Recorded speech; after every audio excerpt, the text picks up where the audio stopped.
Dagon. This is another H.P Lovecraft game we're gonna check out here. Yeah. See how this one is. I already kind of played with the settings a little bit here. There we go. Alright, let's jump in and see what this is. Dagon is a faithful interaction adaptation of H.P. Lovecraft. Okay. You will not find any difficult choices. Sequences of inventory management here. Okay. I am writing this under an appreciable mental strain, since by tonight I shall be no more. Okay. During the game you will encounter interactive elements. Okay, so question mark, click. Alright. So stay focused. Trivia is hidden. Focus your eyes. Alright, so leaves. Oh, okay. Penniless, and at the end of my supply of the drug which alone makes life endurable, I can bear the torture no longer, and shall cast myself from this garret window into the squalid street below. Nice. Do not think from my slavery to morphine that I am a weakling or a degenerate. When you have read these hastily scrawled pages, you may guess, though never fully realize, why it is that I must have forgetfulness or death. Alright, so... It was in one of the most open and least frequented parts of the broad Pacific that the packet of which I was supercargo fell a victim to the German sea raider.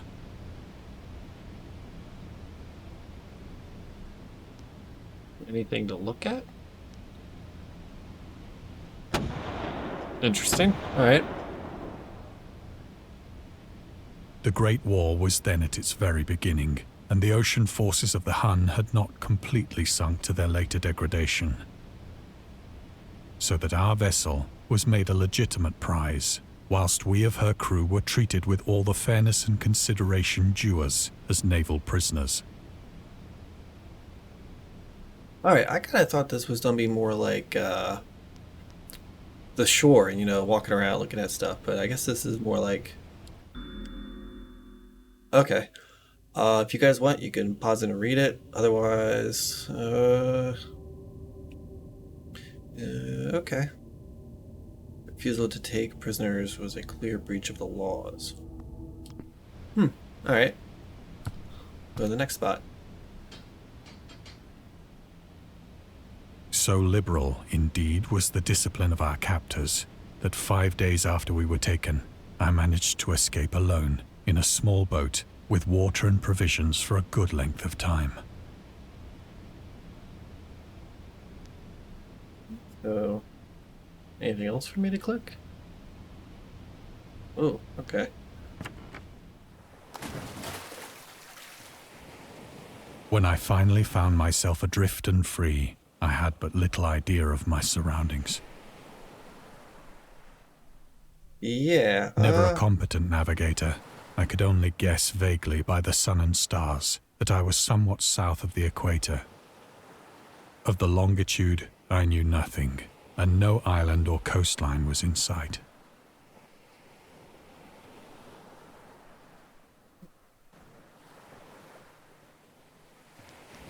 Oh, okay.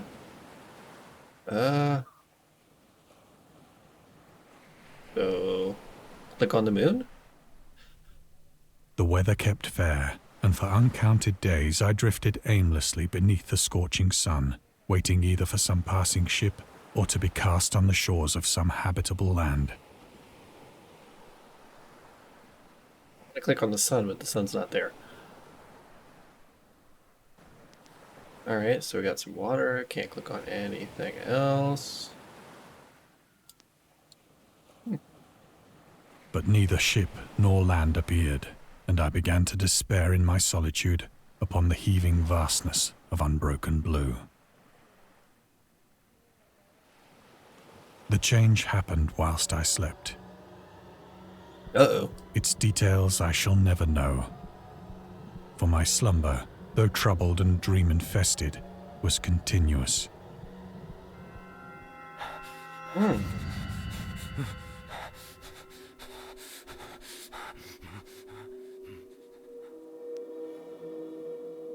That one's pretty cool looking.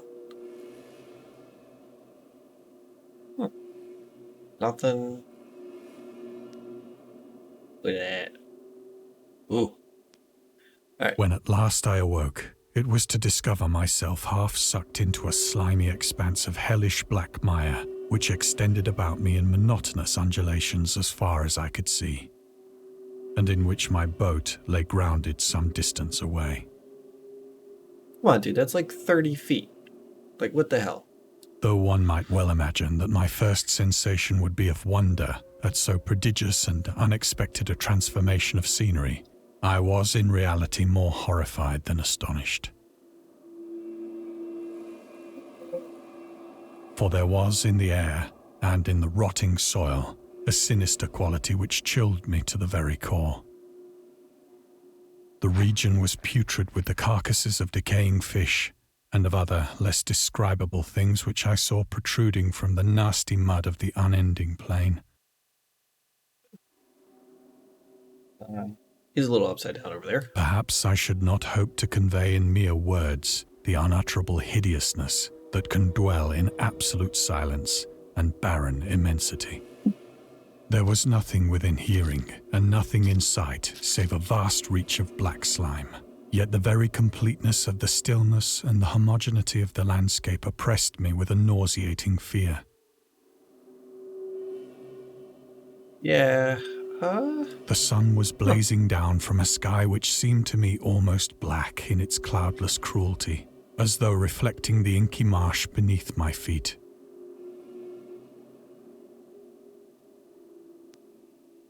Alright, so we can go to the boat. Is there anything? He's a little stuck. Oh.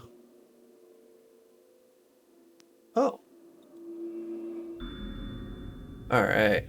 Origins of Dagon. Dagon seems to be inspired by Fishhead, a short novel by Irvin S. Cobb about unnatural affinities between a hybrid idiot.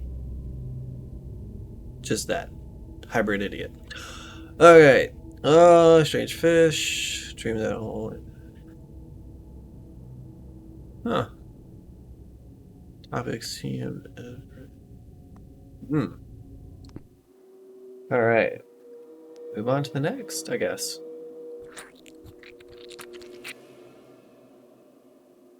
As I crawled into the stranded boat, I realized that only one theory could explain my position. Through some unprecedented volcanic upheaval, a portion of the ocean floor must have been thrown to the surface, exposing regions for which innumerable millions of years had lain hidden under unfathomable watery depths. So great was the extent of the new land which had risen beneath me that I could not detect the faintest noise of the surging ocean, straining my ears as I might. Look at that bulging, pulsating thing.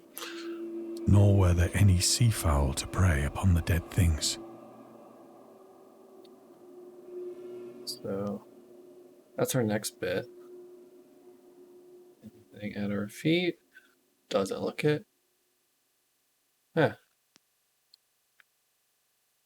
For several hours I sat thinking or brooding in the boat, which lay upon its side and afforded a slight shade as the sun moved across the heavens. Look at that. Oh, there's a big old crack over there now. As the day progressed, the ground lost some of its stickiness and seemed likely to dry sufficiently for traveling purposes in a short time. That night I slept but little, and the next day I made for myself a pack containing food and water, preparatory to an overland journey in search of the vanished sea and possible rescue. I don't think you're getting rescued, bud. That. The thing to like zoom in on? Nope. Alright. On the third morning, I found the soil dry enough to walk upon with ease.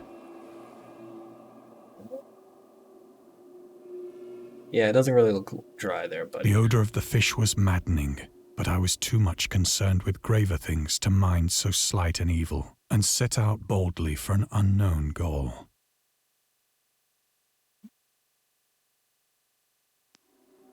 Alright, so is there anything that we see?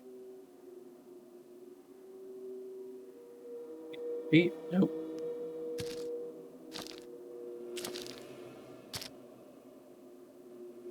All day I forged steadily westward, guided by a faraway hummock which rose higher than any other elevation on the rolling desert.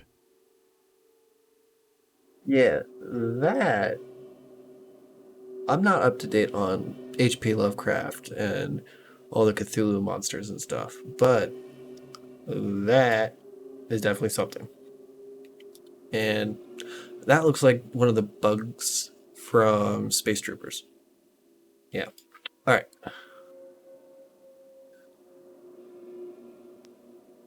No. There's another one. Anything at our feet? Nope. All right.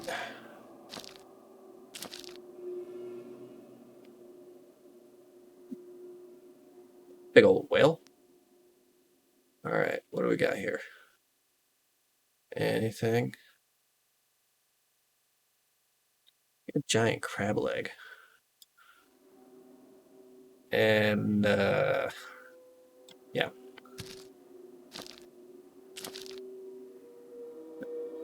That night, I encamped, and on the following day still travelled toward the hummock, though that object seemed scarcely nearer than when I had first espied it. Yeah.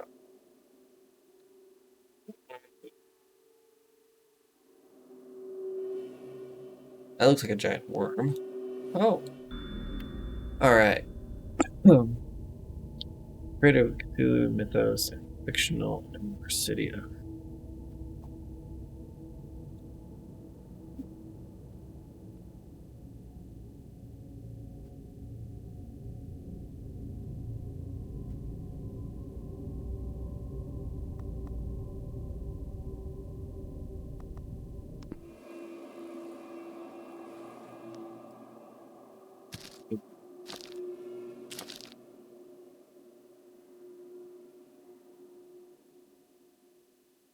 By the fourth evening, I attained the base of the mound, which turned out to be much higher than it had appeared from a distance. An intervening valley setting it out in sharper relief from the general surface. Too weary to ascend, I slept in the shadow of the hill. I know not why my dreams were so wild that night, but ere the waning and fantastically gibbous moon had risen far above the eastern plain, I was awake in a cold perspiration, determined to sleep no more. Such visions as I had experienced were too much for me to endure again. And in the glow of the moon I saw how unwise I had been to travel by day. Without the glare of the parching sun, my journey would have cost me less energy.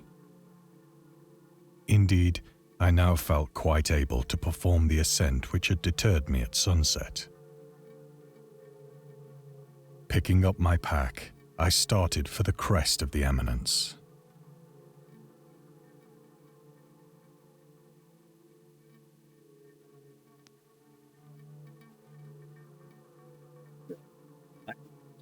Kind of blind. All I saw was the name Dagon and it's H.P. Lovecraft.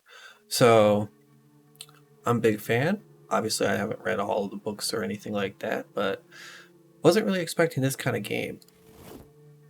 I have said that the unbroken monotony of the rolling plain was a source of vague horror to me. Yeah, when you see games like The Sinking City and stuff like that, that's more of like what I was thinking. Also, kind of like The Shore. I thought it was more like that. But I think my horror was greater when I gained the summit of the mound and looked down the other side into an immeasurable pit or canyon. Definitely interesting. Just not what I was expecting. All right, so let's continue here. Whose black recesses the moon had not yet soared high enough to illumine. I felt myself on the edge of the world. peering over the rim into a fathomless chaos of eternal night. Yeah. Just jump off. Through my terror ran curious reminiscences of Paradise Lost, and of Satan's hideous climb through the unfashioned realms of darkness. As the moon climbed higher in the sky, I began to see that the slopes of the valley were not quite so perpendicular as I had imagined.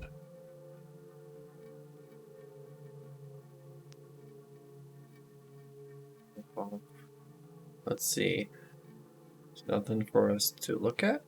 Ledges and outcroppings of rock afforded fairly easy footholds for a descent, whilst after a drop of only a few hundred feet, the declivity became very gradual. You could almost just use it as a slip and slide, just slide down. Go down there. Anything? Nope.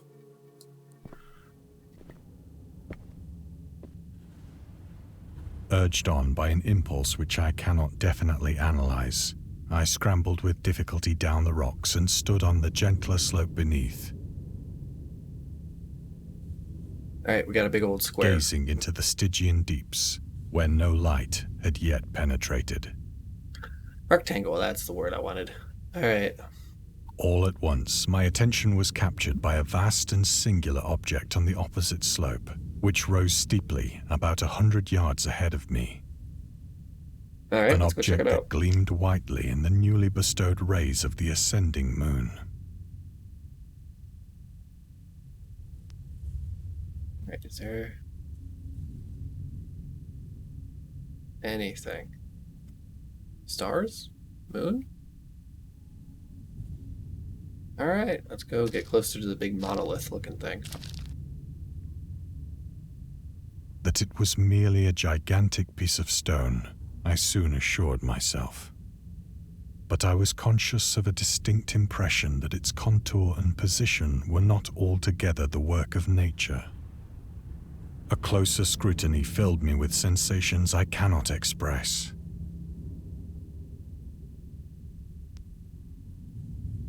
Alright.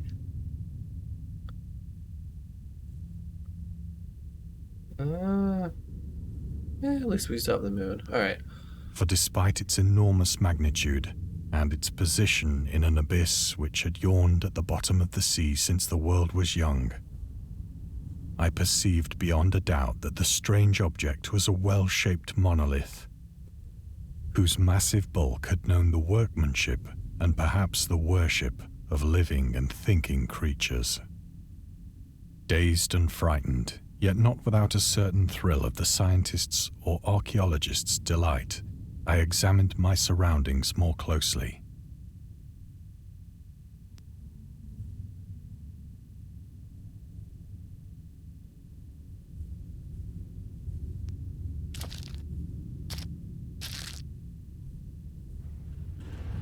The moon, now near the zenith, shone weirdly and vividly above the towering steeps that hemmed in the chasm, and revealed the fact that a far-flung body of water flowed at the bottom, winding out of sight in both directions and almost lapping my feet as I stood on the slope. That's really cool. So you got like whales and stuff. I'm assuming that's like some kind of creature, maybe man. Then you got all this stuff. Oh wait, no. Across the chasm, the wavelets washed the base of the Cyclopean monolith, Cyclopean monolith. on That's a good whose one. surface I could now trace both inscriptions and crude sculptures. I wouldn't really call that crude, but okay.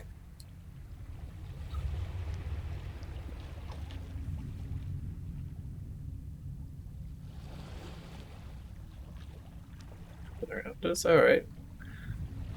The writing was in a system of hieroglyphics unknown to me and unlike anything I'd ever seen in books, How do we get so high? consisting for the most part of conventionalized aquatic symbols such as fishes, eels, octopi, crustaceans, mollusks, whales, and the like.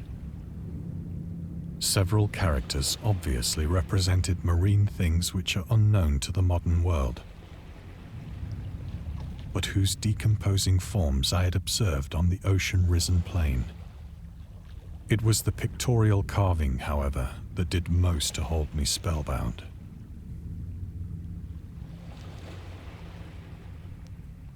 Oh yeah, let's look at many themes and stories of method.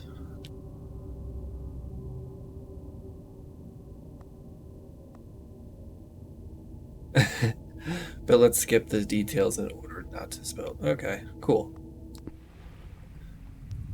Plainly visible across the intervening water on account of their enormous size were an array of bas-reliefs whose subjects would have excited the envy of a Doré. I think that these things were supposed to depict men, at least a certain sort of men, though the creatures were shown disporting like fishes in the waters of some marine grotto, or paying homage at some monolithic shrine which appeared to be under the waves as well. Of their faces and forms I dare not speak in detail, for the mere remembrance makes me grow faint. Grotesque beyond the imagination of a Poe or a Bulwer. They were damnably human in general outline, despite webbed hands and feet, shockingly wide and flabby lips, glassy, bulging eyes, and other features less pleasant to recall. Curiously enough, they seemed to have been chiseled badly out of proportion with their scenic background. For one of the creatures was shown in the act of killing a whale, represented as but little larger than himself. I remarked, as I say, their grotesqueness and strange size, but in a moment decided that they were merely the imaginary gods of some primitive fishing or seafaring tribe. Some tribe whose last descendant had perished eras before the first ancestor of the Piltdown or Neanderthal man was born. Interesting. That's pretty cool. Awestruck at this unexpected glimpse into a past beyond the conception of the most daring anthropologist, I stood musing whilst the moon cast queer reflections on the silent channel before me. Then, suddenly, I saw it. With only a slight churning to mark its rise to the surface, the thing slid into view above the dark waters. Vast, Polyphemus-like and loathsome, it darted like a stupendous monster of nightmares to the monolith, about which it flung its gigantic scaly arms, the while it bowed its hideous head and gave vent to certain measured sounds.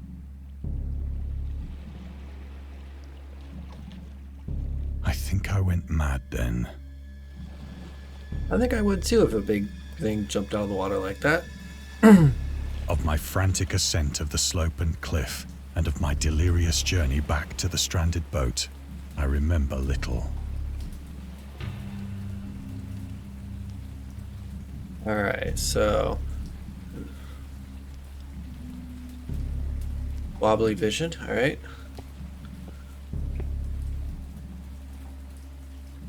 I believe I sang a great deal, and laughed oddly when I was unable to sing. Yeah, buddy, you're going mad. So, is there anything for me to look at? Nope.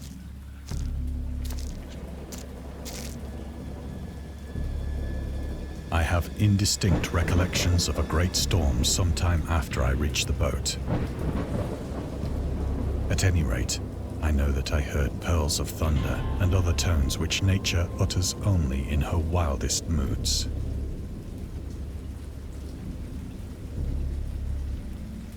Oh, okay.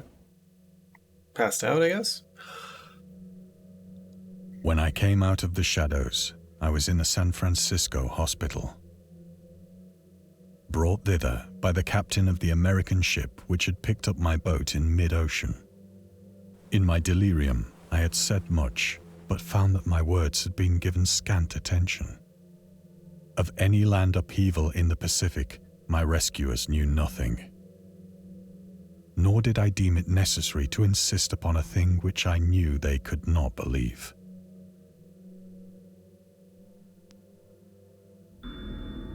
Alright.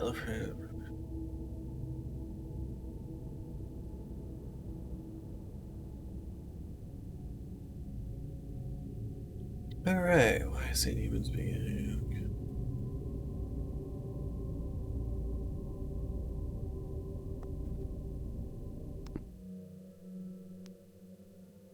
Anything else? Nope. Oh. Once I sought out a celebrated ethnologist and amused him with peculiar questions regarding the ancient Philistine legend of Dagon, the fish god. Dagon. Main deity of worship. Gods, fertility, crops, in Hebrew, and common noun for grain.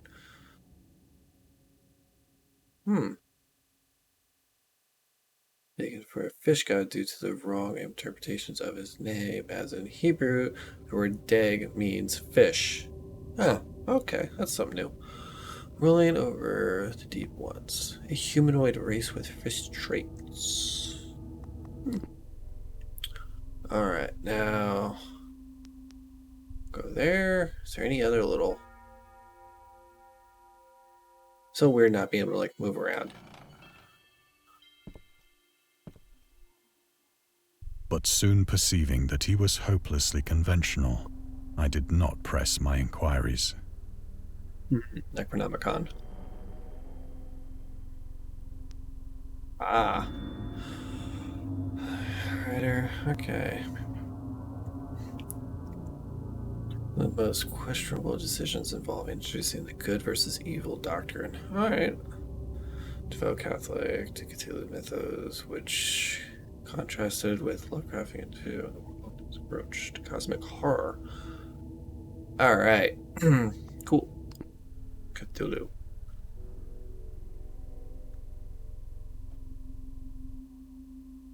Oh, I can actually... oh. So that was just a little sneak peek, and then they want me to go back over to there.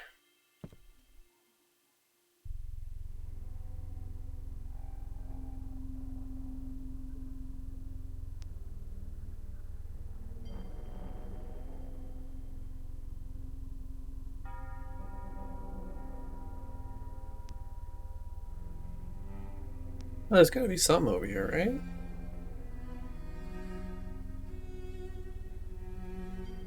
Alright. Kind of pointless, but alright. It is at night, especially when the moon is gibbous and waning, that I see the thing. I tried morphine, but the drug has given only transient surcease and has drawn me into its clutches as a hopeless slave. So now I am to end it all, having written a full account for the information or the contemptuous amusement of my fellow men.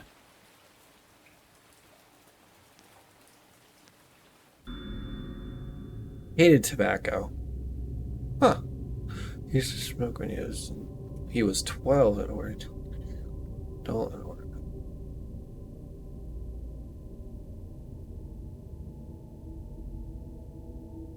Opinion about alcoholism. Huh. Interesting. Personal. Alright, well, let's take some morphine. Often, I ask myself if it could not all have been a pure phantasm. A mere freak of fever as I lay sun-stricken and raving in the open boat after my escape from the German man-of-war. This I ask myself, but ever does there come before me a hideously vivid vision in reply. I cannot think of the deep sea without shuddering at the nameless things that may at this very moment be crawling and floundering on its slimy bed. worshipping their ancient stone idols and carving their own detestable likenesses on submarine obelisks of water-soaked granite. I dream of a day when they may rise above the billows to drag down into their reeking talons the remnants of puny, war-exhausted mankind. Of a day when the land shall sink and the dark ocean shall ascend amidst universal pandemonium.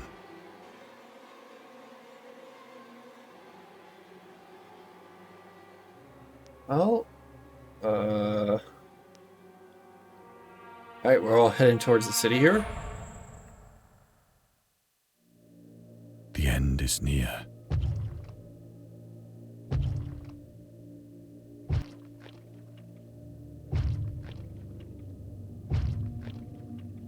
I hear a noise at the door, as of some immense slippery body lumbering against it. Oh, okay. All right, let's have a look around first before we... Yeah. Let's open the door. It shall not find me.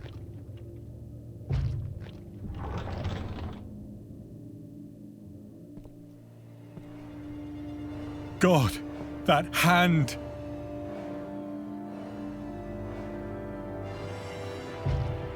The window! The window! Well, turn around.